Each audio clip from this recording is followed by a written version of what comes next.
Awesome. Welcome everyone to our talk this evening about how to have a healthy pregnancy.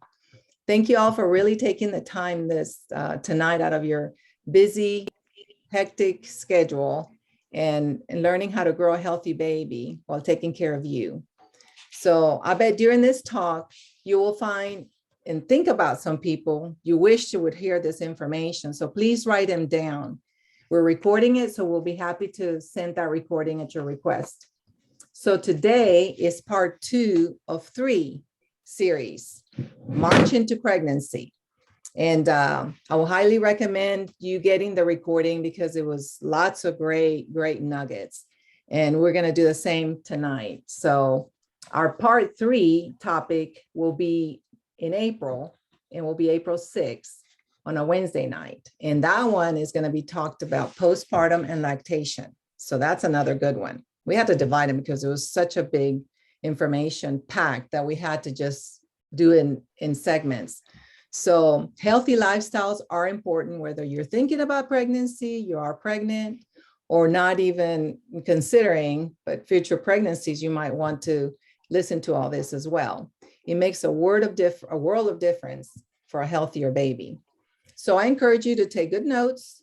And if we didn't cover your question, please write in the chat and we'll be happy to take those at the end.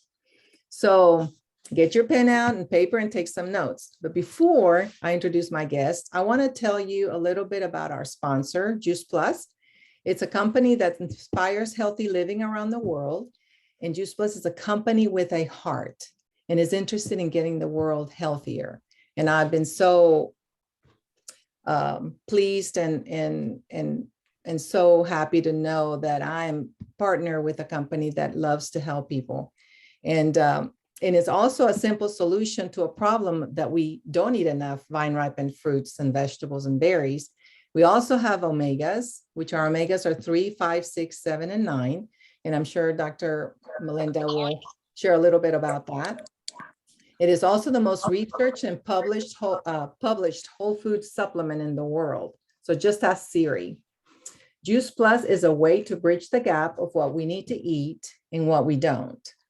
So we have a fast-paced lifestyle. Eating healthy is challenging. And not just that, but we have to eat more than we nutritionally to be fit. We don't eat enough. So we also have a program that we give our students ages 4 through 18, and including undergrad college students. So that's awesome. And so ask the person that invited you tonight to get that more of that information.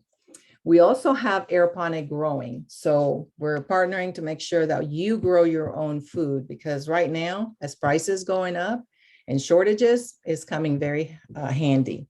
So it's very crucial now as we're seeing all these price increases. So we have events like this around during online or in person now that we're opening up. So one being next week, we have Dr. David Phillips on Tuesday and on Wednesday. So I'll share that at the end. We will share some of that information or ask the person that invited you. So, okay, now let's start it. So I have the privilege and honor to introduce our guest and who I call a friend. And that's Dr. Melinda Morris. Dr. Morris is a retired obstetrician and gynecologist for over 35 years and is board certified in clinical nutrition for the past 16 years. She's married with 4 grown children, 15 grandchildren, and a beautiful great-granddaughter. As a physician, she contributes to care of the health and welfare of others, even after retirement from delivering babies. Dr. Morris promotes organic whole food nutrition through Juice Plus, bridging the gap between what you eat and what your body really needs for health. She provides free nutritional and healthy lifestyle counseling. So let's get started. Are you ready, Dr. Melinda? I'm ready. And thank you everyone for joining our seminar tonight. Yes, thank you. Thank you. So let's see. Is there a difference in nutritional needs during a pregnancy at the different trimesters? Well, and I'm going to preface this by, these are conversations I had with my patients every day. giving them nutritional counseling once they became pregnant, discussing the different phases of their pregnancy and what those nutritional requirements were going to be. So, pregnancies are divided into 3 trimesters. The first trimester is the first 12 weeks. And then the second trimester is from 13 weeks to 28 weeks. And then the last trimester is from 29 weeks to 40 weeks. And your nutritional requirements are going to change during that time. When you first become pregnant, you definitely want to start on your prenatal vitamins. And, it's even recommended that you start your vitamins 3 months before you even become pregnant, or at least the minute you find out you're pregnant. But, so many Americans have nutritional deficiencies because we're eating a diet that is not very nutritious. It has plenty of calories. It takes care of your hunger, but it's not providing the nutrition that your body needs. So that's why it's so important. And I recommend a whole food supplement or prenatal vitamin to provide those needs.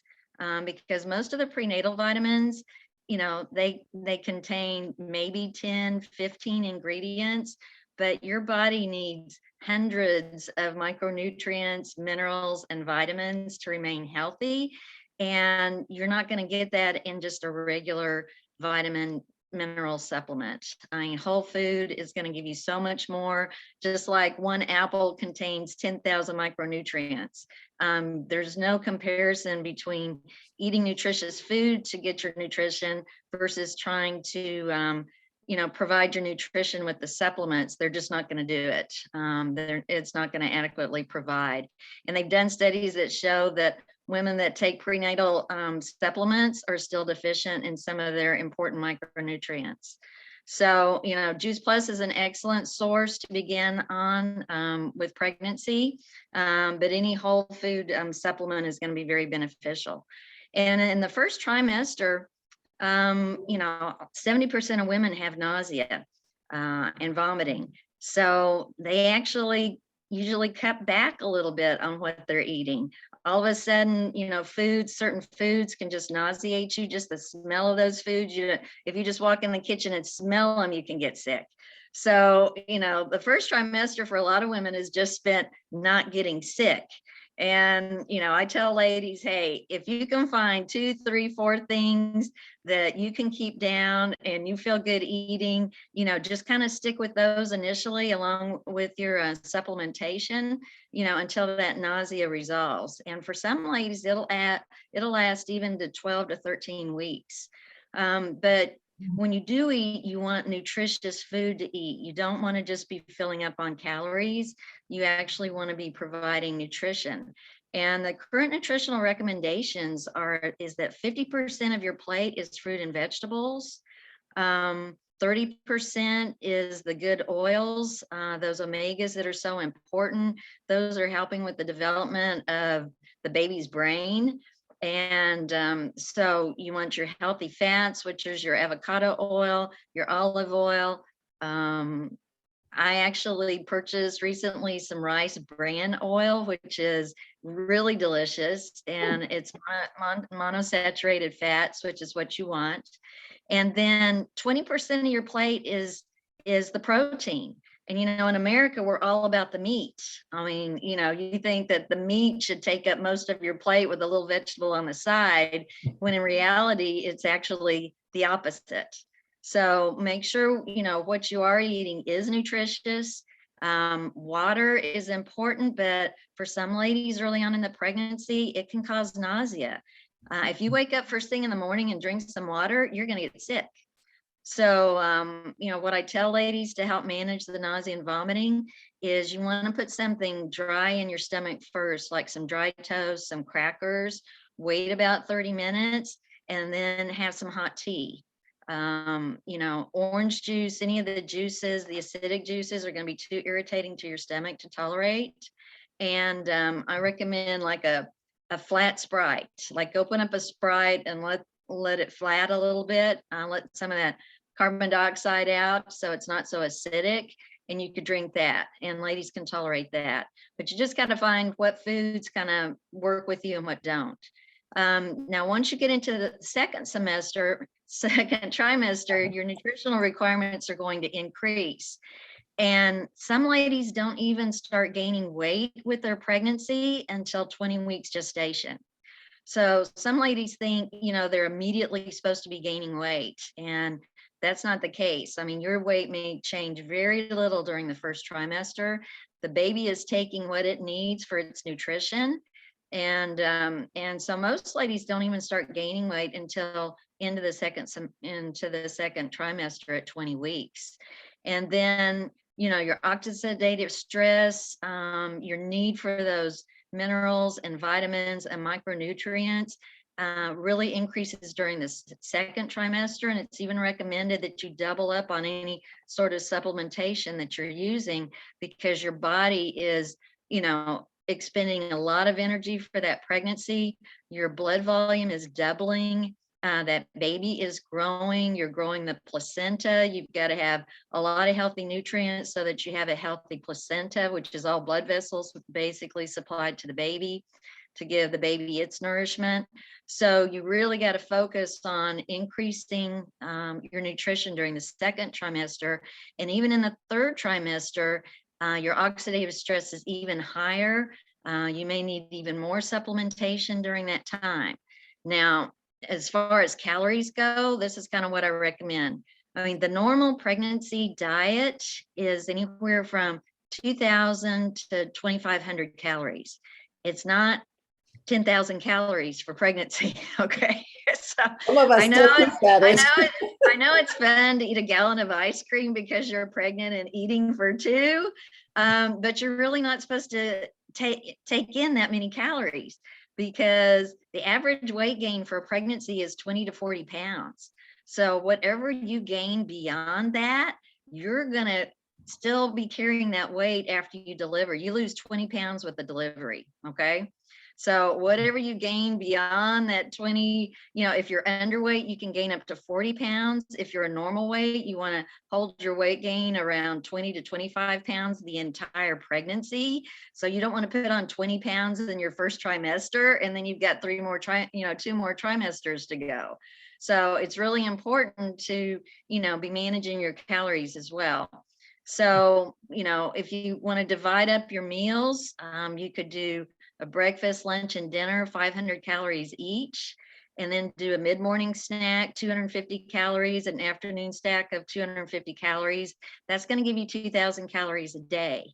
And you can go up to 2,500 calories, but, really beyond that, you're going to be holding on to those calories versus really what you're expending for the pregnancy.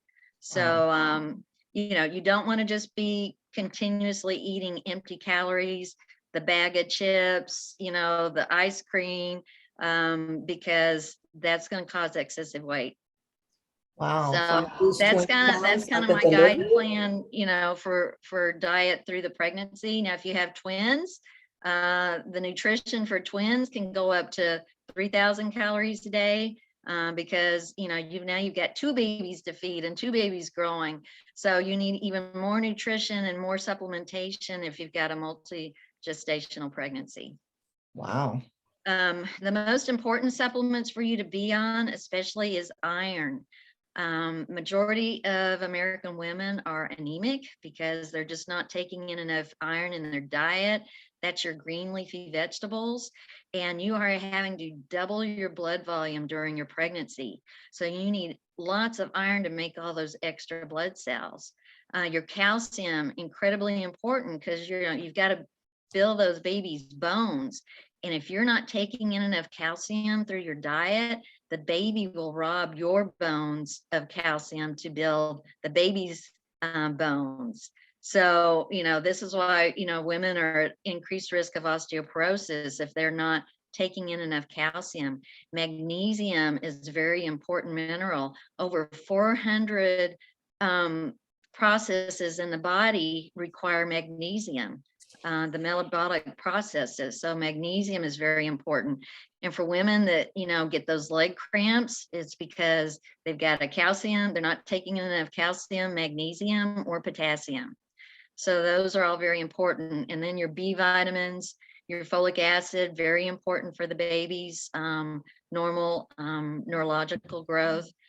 And then vitamin D, incredibly important. Vitamin D is actually a hormone, and it's involved in hundreds of metabolic processes in the body. But your body absorbs calcium along with the use of vitamin D. So without adequate vitamin D, you cannot absorb the calcium from your diet. And the majority of Americans are deficient in vitamin D. The minimum recommended requirement is very low. You'll see bottles of 400 units. That doesn't even come close to the requirements that a pregnant lady needs. Wow. And, so I had my pregnant ladies taking 4,000 units of vitamin D daily. And it prevented them from becoming deficient in vitamin D, and they had very low risk pregnancies. So those would be the things that I'd really focus on, that you're getting an adequate supplementation of those minerals and vitamins. Oh, speaking of iron, how much iron then do you think that a pregnant mom should be eating throughout the whole pregnancy, or do they need to increase throughout? Well, they need it, throughout the whole pregnancy. And for some ladies, even one iron supplement a day is not adequate, and they're still anemic, and they need to increase to at least 2 a day. Some ladies have gastric upset from taking the iron supplements. So there's different forms that are a little bit easier on the stomach. But most ladies, if you're already anemic when you get pregnant, you're going to need at least 2 iron supplements daily, just to maintain, prevent further anemia during your pregnancy.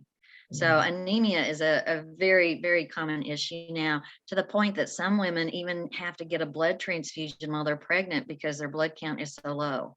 Wow. And so, Mother Nature designed women to double their blood supply when they're pregnant. So when they have blood loss with the pregnancy, they're not anemic afterwards. Okay. So that was Mother Nature's design, to where because some ladies, lose a pint or 2 of blood with the delivery, but then they're perfectly fine afterwards. In a non-pregnant state, you lose a couple of pints of blood, you're going to be very symptomatic. But Mother Nature was very smart and anticipated the needs of women, to maintain that amount of blood supply. But you've got to feed your body the right minerals and vitamins so that you can make that blood. And you did mention a while back, and this is outside of the note, but that women are already low in iron just by being female. Well, that and because the American diet is so poor in iron. Yeah. So can you get vitamin D from food? The dairy products, they're supplemented with vitamin D. You'll see on the milk bottle that vitamin D has been added, but it's not enough to meet the requirements. You're going to require additional vitamin D supplementation, even beyond what's in your prenatal vitamins, to maintain normal levels.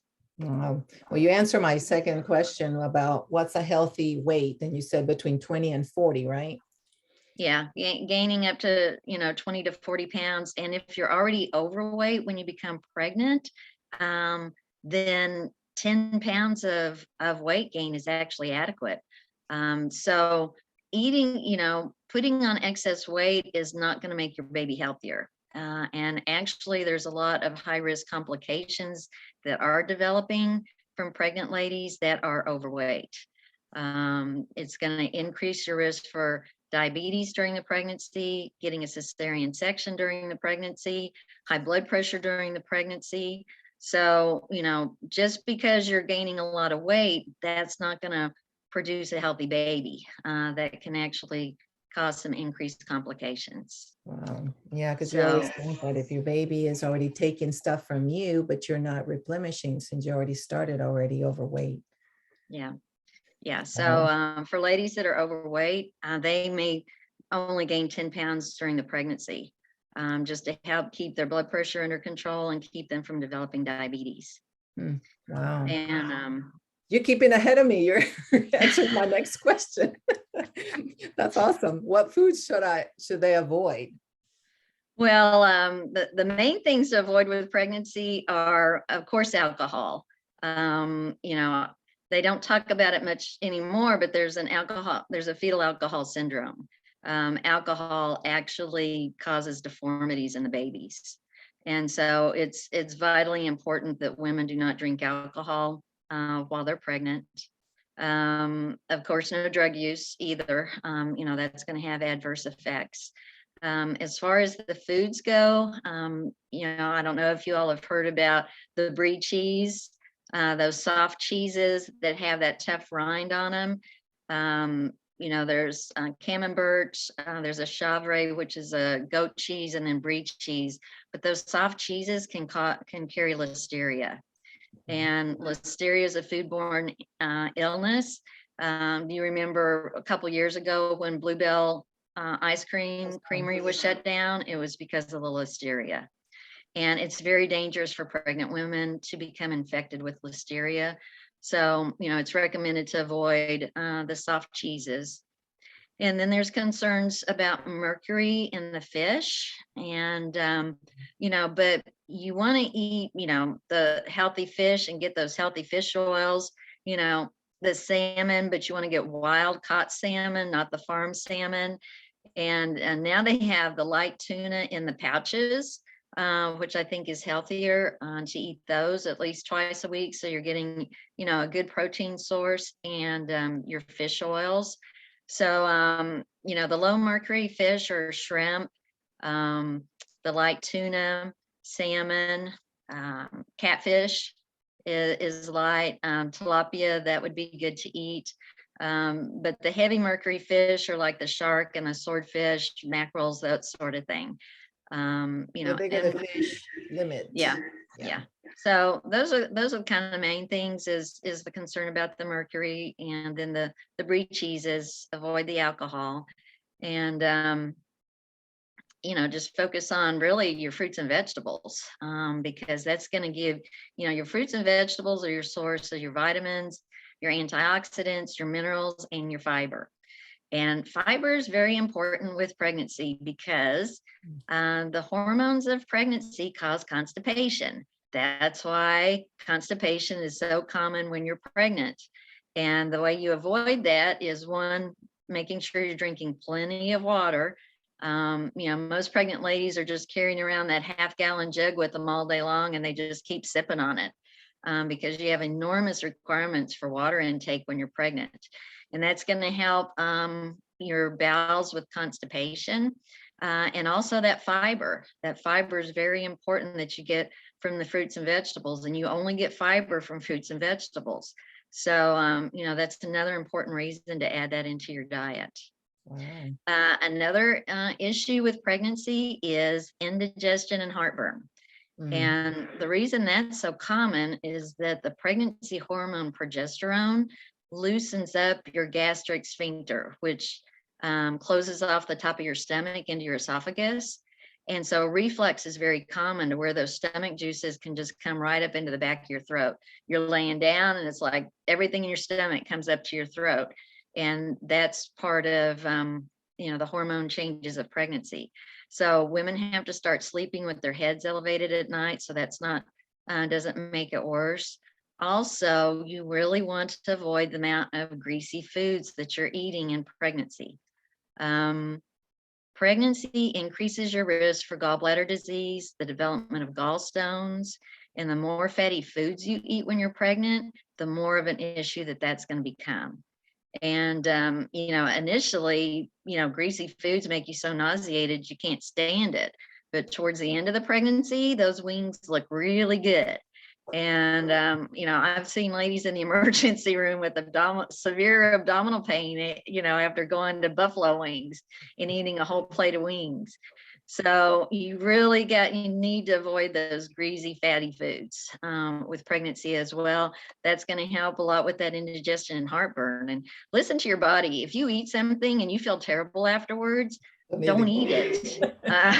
It's not agreeing with you, and you can take all the Mylanta you want, but it's still gonna be miserable. So I tell ladies, pregnancy forces you to eat healthier. It just does. A lot of the greasy fast food you just can't tolerate anymore. So be aware of the fact that's going to happen because of the changes of pregnancy. Yeah, well, you just sparked a question regarding, cravings. Do those cravings are because your body needs something, or is it just cravings? Yeah, cravings are actually an indication of deficiencies. Vitamin and mineral deficiencies will cause some of those cravings. So Like they can't use the chocolate, excuse of like I need a fried food. when you're craving chocolate, chocolate's high in magnesium. So sometimes that's an indication that you need to increase the magnesium in your diet. Yep, I know it's popular to think about the ice cream and pickles and that sort of thing, and some of the weird foods that you feel like eating. I'll have to admit, with my first pregnancy, I could eat a whole Sara Lee cheesecake. Just sit down and eat the whole thing. I mean, it was so bad. Is that a craving?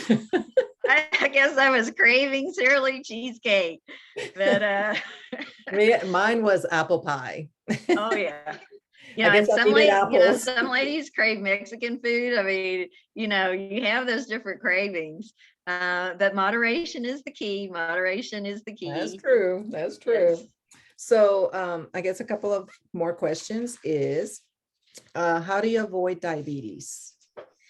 Well, the hormones of pregnancy are actually promote diabetes.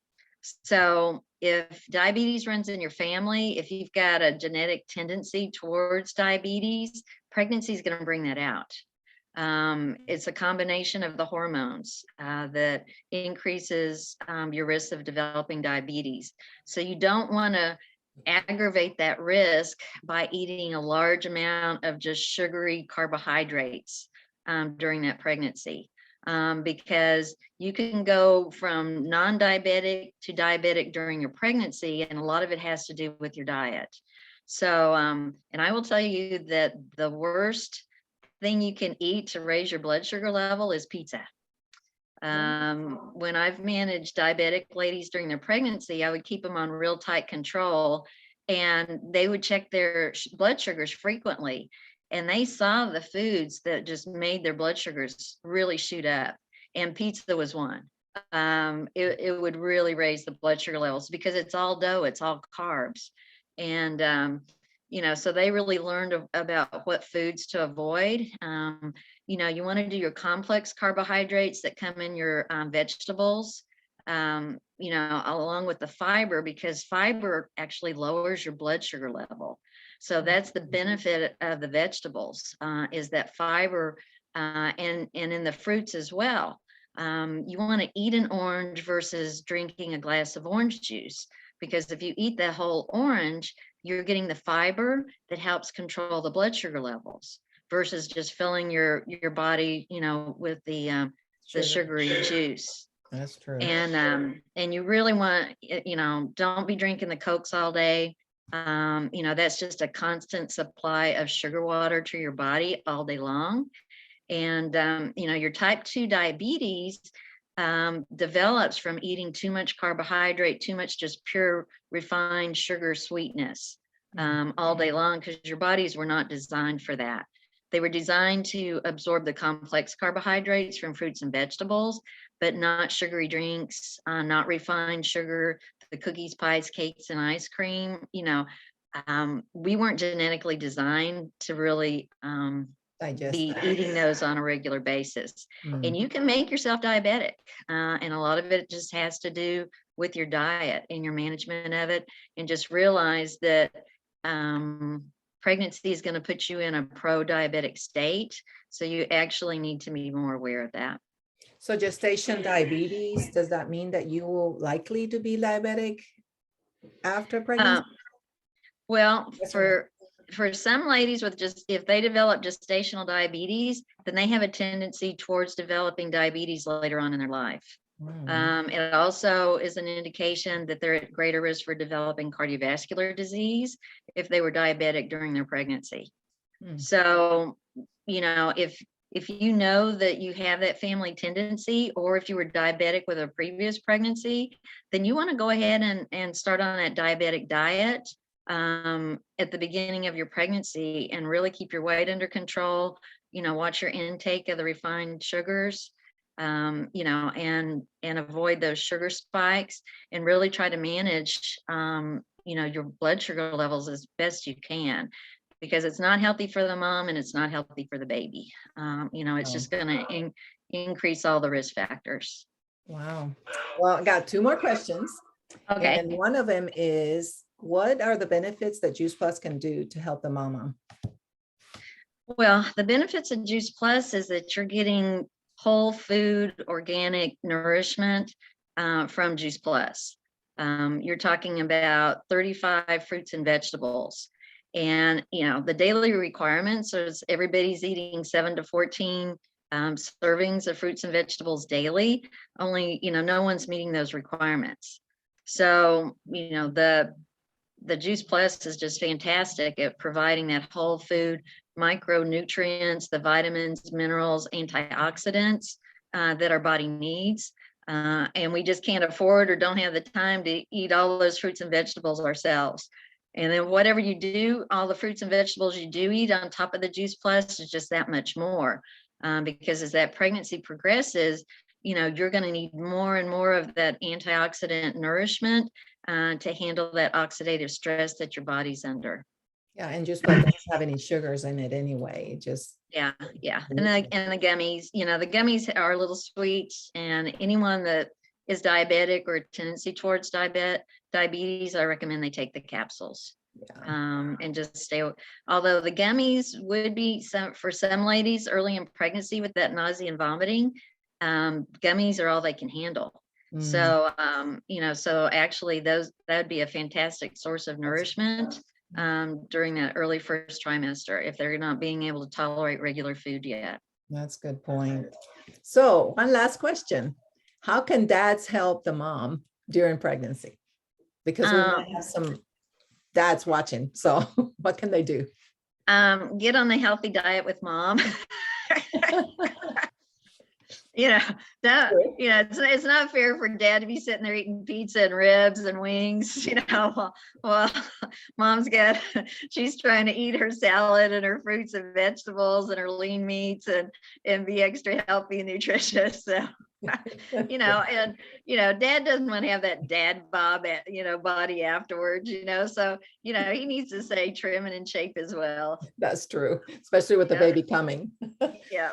Well, thank you so much, Dr. Melinda, and thank you all of y'all for joining us tonight. There's a couple of questions, I think, out here. Andrea, can you read those for us? Are you muted? One was from Ashley. She asked about baked brie. It's cooked. Should it still be avoided? Yeah, I would still avoid it because, even though it's baked, you're really just kind of, baking the crust a little bit. The cheese inside it really isn't affected that much. So yeah, I would still avoid it during that time just to be on the safe side. Yeah. Anybody else have any other questions? Thank you, Ashley. I have another question. It's probably more personal. So I'm currently 6 weeks, 4 days. Oh, okay. Congratulations. Hungry. Thank you. And I'm hungry every 2 hours. Yeah. But I'm super picky. Like I was super picky before I got pregnant. And now I'm even pickier. Yeah. Where like I can't figure out a snack that doesn't need to be microwaved or refrigerated for me to eat at work. I'm a teacher, so I don't have access to those things during the day. Yeah. So I need like ideas of snacks that can keep me from getting nauseous every 2 hours. Because that's really what it comes down to. If I don't eat every 2 hours, I'm throwing up. Well, and sometimes it's the hunger that is stimulating the nausea.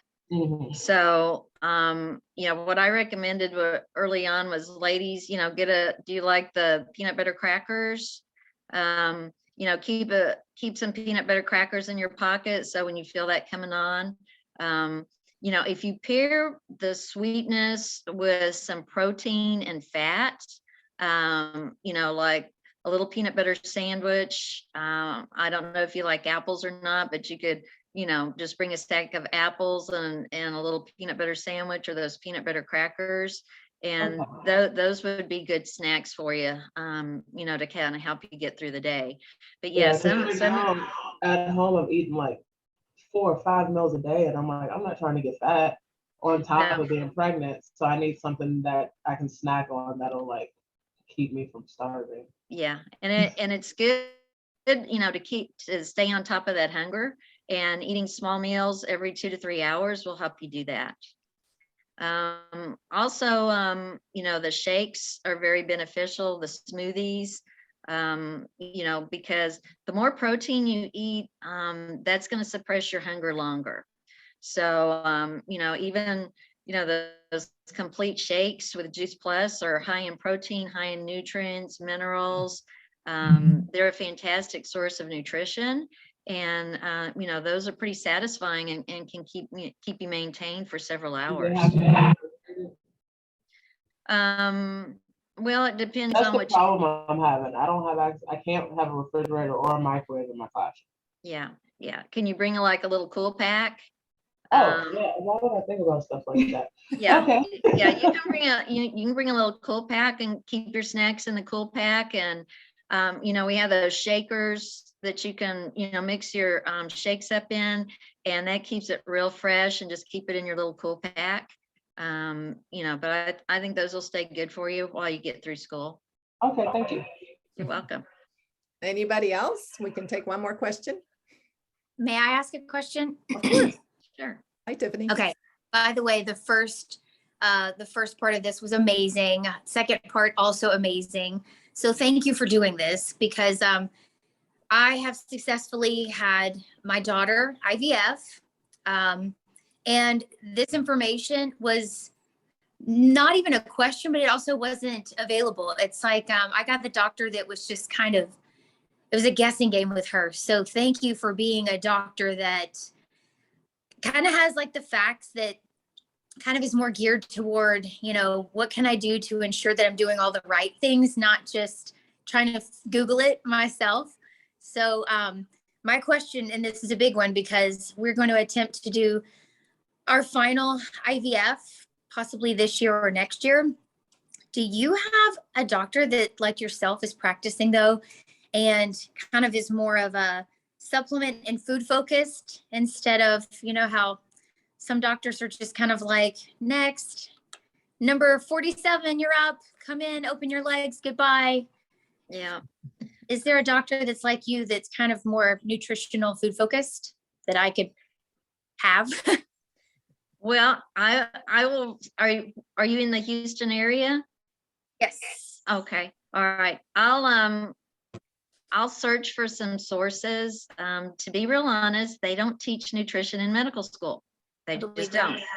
And I became interested in it 20 years ago in my practice, because I realized that until we improved the nutrition, we were not going to improve health. I mean, that was just the reality of it. You can't take enough prescription medication to make up for poor diet and lifestyle.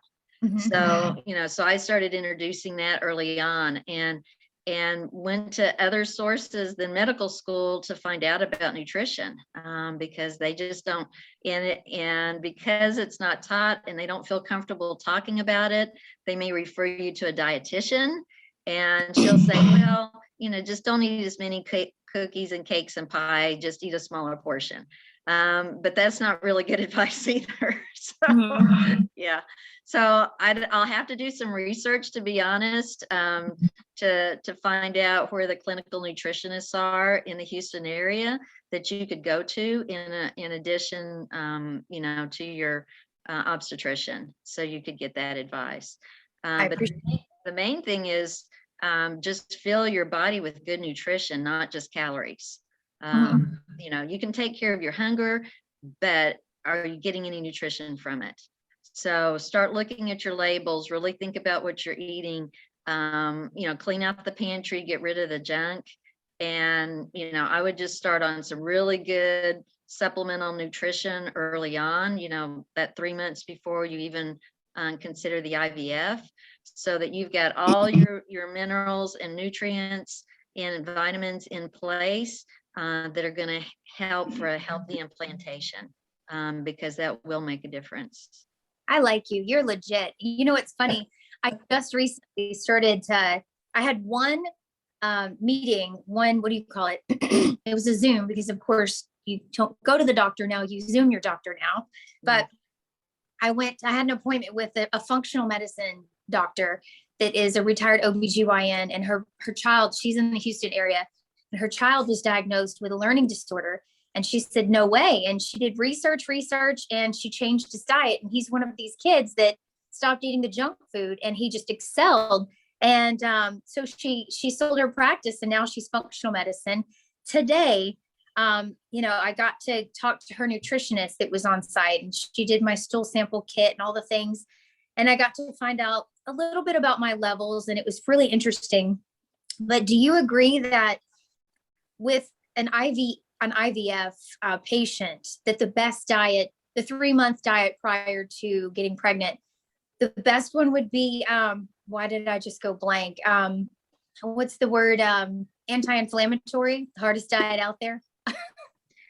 Well, and that involves cutting out your sugars, and you really want to focus on those healthy, essential omega fatty acids. The omega blends, that decreases inflammation in your body. That's the greatest source for anti-inflammatories, are your omega essential fatty acids. So, I would be on a good daily source of your omegas through your diet and through supplementation. And then sugar promotes inflammation. So just cutting out sugar in your diet, the simple sugars, you've got to maintain your complex carbohydrates, because that's what gives you energy. But get your carbohydrates through your fruits and vegetables, and really cut out the pies, cakes, cookies, ice cream, Cokes. You don't want any of that in your diet, because that's going to promote inflammation. Okay. But you've actually got a very good reference there. If you know a functional, because a functional doctor is working outside, like you have to do to really learn about nutrition. Mm-hmm. And if she's got a functional nutritionist there, that's ideal. That really is. That's a wonderful source for you. And I'll give you my phone number, my email. You can contact me anytime if you have any questions. I'd be very happy to help you out. But that's actually your best source. If you have a functional medicine and a clinical nutritionist, they're going to give you the best advice. Okay, thank you. Not connected, so no You're worries. welcome. One more question? I don't have a question, but I just want to tell Dr. Melinda that I so agree with what Tiffany said. I'm a grandmother and a great-grandmother, and I was thinking my granddaughter was getting on the call tonight. So it probably looked a little ridiculous at my age that I'm here about pregnancy. But I just want to tell you that it is such a blessing and so encouraging to know that we do have some doctors out there like you who don't just, they don't talk about nutrition because they don't understand the value of nutrition. And sometimes I think people think that's too simple. I need to be on all of this stuff. But what we put in our body is so important, especially during this pregnancy time. So this was very informative, and I will certainly try to share it with as many young people as I can. And thank you for just sharing what you shared with these young ladies. Oh, great. You're welcome. You're welcome. And that's kind of my goal now that I'm retired from delivering babies, because that's our greatest health risk is our nutrition right now. Yeah. And just to educate that, calories does not equal nutrition. That's kind of my mantra right now. And we really have to look for those good sources to provide the nutrition that our body needs. And I do believe it's having a major impact on our children as far as learning abilities and behavior. I think a lot of it's directly related to the diet. So, so just want to continue to spread the word and educate and and help as many people as we can.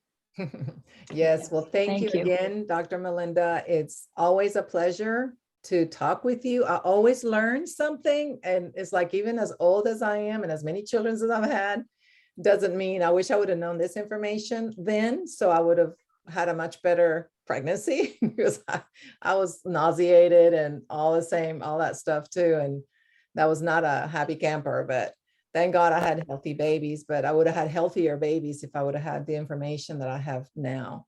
So, but also I wanted to let y'all know about David Phillips that's coming next week. So if y'all are in the Houston area, Katy, he's coming to Katy and to League City. He's an ER doctor and a triathlete and a bunch of accolades that he has. And he's going to be talking about apple or scalpel. So hopefully you'll choose an apple and not the scalpel. But anyway, so those are the two events. And then we're going to have next month our postpartum and lactation information with Dr. Melinda again, and that will be April 6th. So keep that in your schedule, and we'll let you know. And again, thank you for coming and for being with us tonight.